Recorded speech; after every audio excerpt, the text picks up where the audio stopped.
Good morning students. आज हम सबसे पहले लेते हैं कि कैन और कुड हम कहाँ कहाँ पे यूज करते हैं। सबसे पहला जो रूल है कैन और कुड का, we use these models to show ability, capacity and power. Capacity और पावर एक ही बात है। इन मॉडल्स का प्रयोग हम एबिलिटी, योग्यता, कैपेसिटी हमारी क्षमता, शक्ति को दर्शाने के लिए। एबिलिटी है वो माइंड से जुड़ी हुई होती है, कैपेसिटी पावर फिजिकली होती है हमारी। तो इन चीजों को यदि किसी सेंटेंस में हमें लगता है कि इसमें कोई एबिलिटी की बात है, कैपेसिटी पावर की बात हो रही है, तो हम इन दोनों मॉडल्स का यूज करेंगे। जहां पे वर्तमान समय को दर्शाने के लिए हम कैन का यूज करेंगे and for the past we use could. और यदि ये एबिलिटी, कैपेसिटी, पावर पास्ट की है तो उसके लिए हम कुड का यूज करेंगे। First example, I dash swim across the river. तो इसके अंदर हमारी कैपेसिटी की बात आती है कि मैं नदी को तैर कर पार कर सकता हूँ। इसके अंदर आपको अलग से कोई पहचान नहीं मिलेगी, सेंटेंस के रेफरेंस से ही आपको पता लगेगा कि यहाँ पे कैपेसिटी है, एबिलिटी है। जैसे कि पीछे के मॉडल्स में आपको बताया गया था कि इसमें ये चीज आ जाए तो आप पहचान कर सकते हैं। इसके अंदर ऐसा कुछ नहीं मिलेगा, हालांकि ये आराम से पहचान सकते हैं यहाँ पे रेफरेंस से। तो इसमें यहाँ बात आती है कैपेसिटी की कि मैं नदी को तैर कर पार कर सकता हूँ, इसलिए यहाँ पे प्रेजेंट की बात थी तो हमने कैन का यूज कर दिया। नेक्स्ट है I dash swim across the river when I was a student.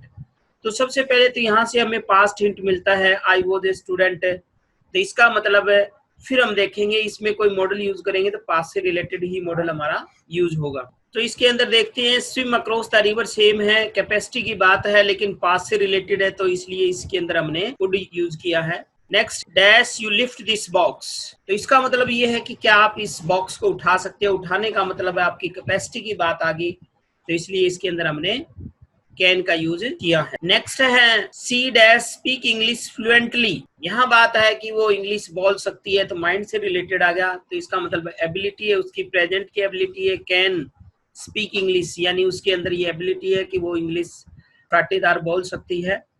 I dash lift 100 kg weight in my youth. तो यहाँ पर पास्ट की कैपेसिटी है क्योंकि इन माई यूथ ये शब्द हैं वो हमारे पास्ट के को दर्शाते हैं, इसलिए यहाँ पर हमने कुड का यूज किया है।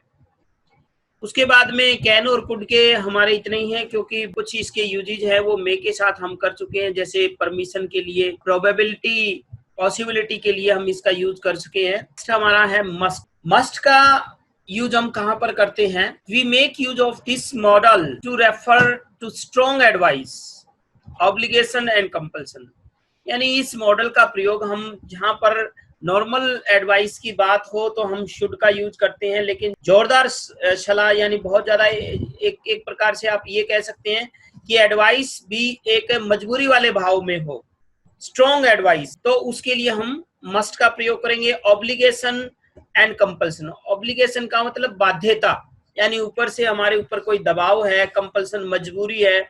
मजबूरी का यदि कोई सेंटेंस में रेफरेंस में हमें भाव लग रहा है कि यहाँ तो मजबूरी है हमारी, कोई ऑप्शन नहीं हमारा, तो ऐसी अवस्था के अंदर हम मस्ट का यूज करते हैं। तो चलिए देखते हैं, एग्जाम्पल से क्लियर हो जाएगी ये बात। फर्स्ट एग्जाम्पल हमारा है the case is serious, you dash consult the doctor. तो इसके अंदर नॉर्मली हम शुड का यूज हो सकता था, लेकिन जो पहला वाक्य है ये रेफरेंस कह रहा है कि मैटर बहुत ज्यादा सीरियस है, तो सीरियस है इसलिए यहाँ पर स्ट्रॉन्ग एडवाइस बन जाती है, नॉर्मल एडवाइस नहीं रहती, इसलिए इसके अंदर हम मस्ट को प्रेफर करेंगे शुड की बजाय। You must consult the doctor. Next है soldiers dash obey the orders of their officers. अब सोल्जर्स के लिए अपने ऑफिसर का ऑर्डर का पालन करना कंपलसरी है, कंपल्सन की बात आ गई, वो इनकार नहीं कर सकते, तो इसलिए यहाँ पर हमने मस्ट का यूज किया है।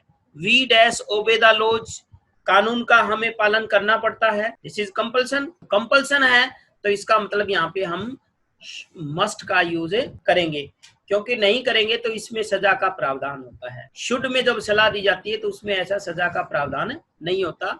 मस्ट के अंदर यदि हम उसको इनकार करते हैं, इसीलिए इसको ऑब्लिगेशन और कंपल्सन के रूप में दर्शाने के लिए इसका यूज कर। तो इसका इतना ही है यूज। नेक्स्ट मॉडल हम लेते हैं यूज्ड टू। तो यूज्ड टू का एक नियम हम पहले कर चुके हैं वुड के साथ, यानी पास्ट की हैबिट को दर्शाने के लिए हम यूज टू का प्रयोग करते हैं।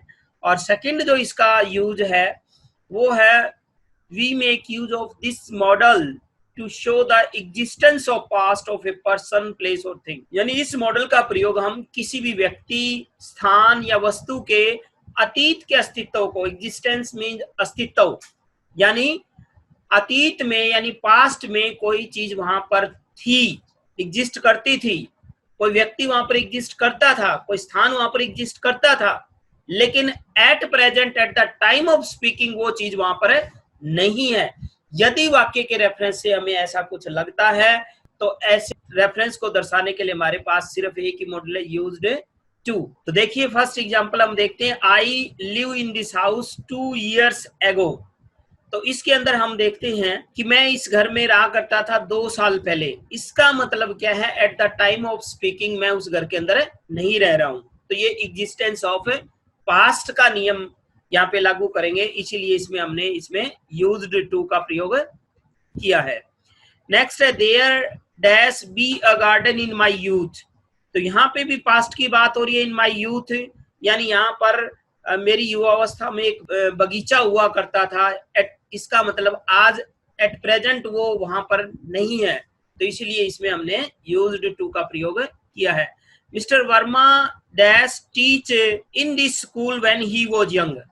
तो यहाँ पर भी पास्ट की बात हो रही है कि when he was young mister Verma school में पढ़ाया करते थे। It means at the time of speaking Verma is not teaching in that school. Mister Verma उस स्कूल में एट प्रेजेंट नहीं पढ़ा रहे हैं, पास्ट में पढ़ाया करते थे। तो एग्जिस्टेंस ऑफ पास्ट का रूल बनता है हमारा, इसीलिए इसके अंदर भी हमने यूज्ड टू का प्रयोग किया है। Thank you, have a nice day.